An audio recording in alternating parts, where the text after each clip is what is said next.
Apa sih arti korupsi itu sendiri? Kata korupsi berasal dari bahasa Latin corruptio atau corruptus. Corruptio memiliki arti beragam, yakni tindakan merusak atau menghancurkan. Corruptio juga diartikan kebusukan, keburukan, kebejatan, ketidakjujuran, dapat disuap, tidak bermoral, penyimpangan dari kesucian, kata-kata atau ucapan yang menghina atau memfitnah. Menurut Kamus Besar Bahasa Indonesia, korupsi adalah penyelewengan atau penyalahgunaan uang negara, baik itu perusahaan, organisasi, yayasan, dan sebagainya, untuk keuntungan pribadi atau orang lain. Strategi cara pemberantasan korupsi. 1. Represif. Melalui strategi represif, KPK menjerat koruptor ke meja hijau, membacakan tuntutan, serta menghadirkan saksi-saksi dan alat bukti yang menguatkan. Inilah tahapan yang dilakukan. A. Penanganan laporan pengaduan masyarakat. B. Penyelidikan. C. Penyidikan. D. Penuntutan. E. Pelaksanaan putusan pengadilan. 2. Perbaikan sistem. Tentu saja, perbaikan diperlukan, karena sistem yang baik dapat meminimalisir terjadinya korupsi, misalnya melalui layanan publik online, sistem pemantauan terintegrasi, dan lain sebagainya. KPK juga telah melakukan berbagai upaya untuk membenahi sistem tersebut.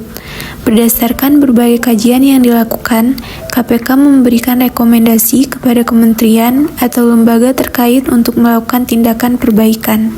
3. Edukasi dan kampanye. Dalam rangka pencegahan, pendidikan dan kampanye memiliki peran strategis dalam pemberantasan korupsi. Melalui edukasi dan advokasi, KPK meningkatkan kesadaran masyarakat akan dampak korupsi, mengajak masyarakat untuk berpartisipasi dalam gerakan anti korupsi, serta membangun budaya dan perilaku anti korupsi. 4. Strategi preventif. Upaya pencegahan atau preventif adalah upaya pencegahan korupsi untuk mengurangi penyebab dan peluang seseorang melakukan perilaku korupsi. 5. Strategi detektif. Upaya pendeteksian adalah upaya untuk mendeteksi terjadinya kasus korupsi secara cepat, tepat, dan biaya rendah. Jadi bisa langsung dilacak. Langkah pemberantasan korupsi. A. Mendesain ulang pelayanan publik terutama pada bidang-bidang yang berhubungan langsung dengan kegiatan pelayanan kepada masyarakat sehari-hari. Tujuannya adalah untuk memudahkan masyarakat luas mendapatkan pelayanan publik yang profesional, berkualitas, tepat waktu, dan tanpa dibebani biaya ekstra atau pungutan liar. B. Memperkuat transparansi, pengawasan dan saksi pada kegiatan-kegiatan pemerintah yang berhubungan dengan ekonomi dan sumber daya manusia. Tujuannya adalah untuk meningkatkan akuntabilitas pemerintah dalam pengelolaan sumber daya negara dan sumber daya manusia, serta memberikan akses terhadap informasi dan berbagai hal yang lebih, memberikan kesempatan masyarakat luas untuk berpartisipasi di bidang ekonomi. C. Meningkatkan pemberdayaan perangkat-perangkat pendukung dalam pencegahan korupsi.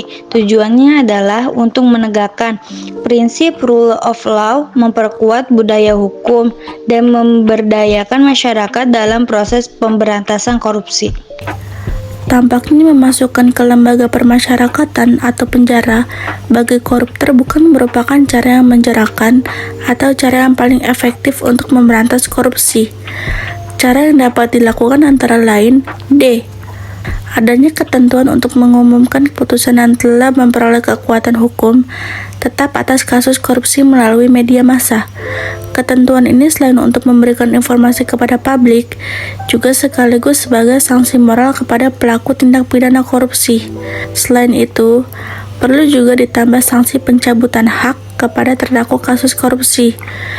Hal ini sangat penting untuk memberikan pembelajaran bahwa pengemban jabatan publik adalah pribadi yang bermoral dan berintegritas tinggi.